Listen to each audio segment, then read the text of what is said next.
everybody, and welcome to this week's Trade with Precision free newsletter. My name is Craig Cobb from Trade with Precision, and it is the 23rd of February. Alright, so what's going on at the moment? Well, there seems to be a pretty strong move to the downside on sterling, so I thought I'd just go through and show you sterling across multiple crosses and pairs. First of all, starting with cable. Big selling overnight once again, opening lower and continuing to just sell off. Now, of course, it's a bit divergent on these lows now. However, it definitely is in a very strong downtrend. We can see a little a little bearish candle there, but not in the sells, and a little consolidation starting to form. Definitely worthwhile keeping an eye on throughout the week. But is there better sterling pairs? Well, sorry, crosses. Let's move to the crosses now. Monthly down, weekly down, daily. Also in a downtrend, trending very, very nicely. As a matter of fact, is sterling against the yen. Beautiful looking trend. Each night pulls back into that zone on the 4-hour. Really nice moves. We can see at the moment, look, we're kind of in the middle of a move. We've pulled back in, rolling away, and we kind of already had that pullback into the sell zone. But again, a really, really strong trend. Moves to the downside look likely throughout the week at this stage. On a sterling Swiss, once again, a sterling cross, and look, out of all of them, sterling Swiss kind of looks a little bit more caught up. Notice how it's kind of consolidating and not doing a great deal, struggling with this 1.4 level. It certainly isn't the strongest of the trends in sterling this week, and even though there is a small bearish candle in the sell zone, that trend is not really that strong, and there is some support there, so that's not of interest to me. Sterling Swiss, certainly not as good as sterling yen, that's for sure. What else have we got? Euro sterling. Let's have a look at euro sterling now.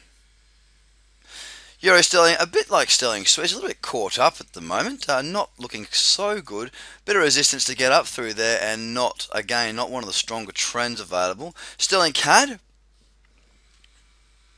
really nice. Okay, so this is what I like to do. When I see that there's some activity in a particular currency, I look at the pairs, I look at the crosses, and I look for the best trends that are out there. And as we can see here, sterling CAD, look at this, it's an absolute cracker of a trend. Look.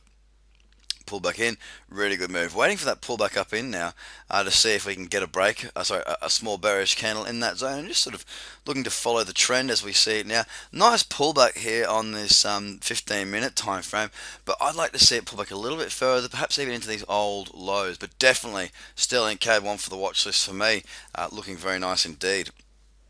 Sterling Aussie up next on the list.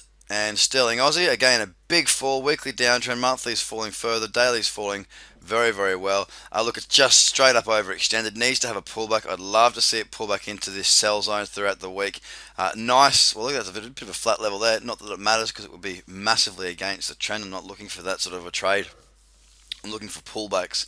It's just had such a big move. It does look extended, and it does look like, there will be further selling, but it does look like it needs a pullback, so I'm going to watch that very closely. And finally, sterling against the Kiwi.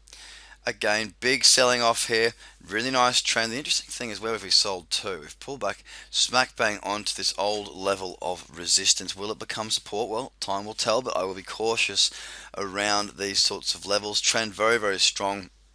Looking for that pullback, but definitely being aware that there is some support down there. There is reason for this to bounce at the moment, so therefore being very cautious. Sterling yen, sterling Aussie, sterling CAD, three of my favourite sterling pairs. So it crosses there, and that's what I'll be looking at throughout the week.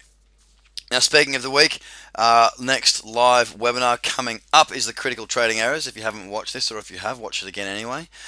It's how to show you, basically teaching you to know what to look out for, what your errors may be. If you are aware of what they could be, then when you do start to make them, and you will, unless you've been trading professionally successfully for a very long time, it's good to know what you're doing.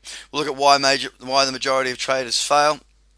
Look at learning from these errors, how to avoid these errors, and how to become the best trader you possibly can be. As you can see here, the time and date, 6 p.m. Sydney, 8 p.m. Auckland. That is tonight, the 23rd, and following day in the UK and New York. And then again, we have it the Wednesday. It's the Tuesday, the 23rd, at 8 p.m. London, 3 p.m. New York, and it's the 24th in Sydney and New Zealand. So get yourself onto that, register for that webinar, learn more about what we do at Trade with Precision, and hopefully you'll join us this year. If you haven't got time to watch that, don't forget you can click on the archived webinars and you can actually watch these webinars on demand whenever you like, and you can catch up on all that content. Guys, have a great trading week, and I'll speak to you all very soon. Bye for now.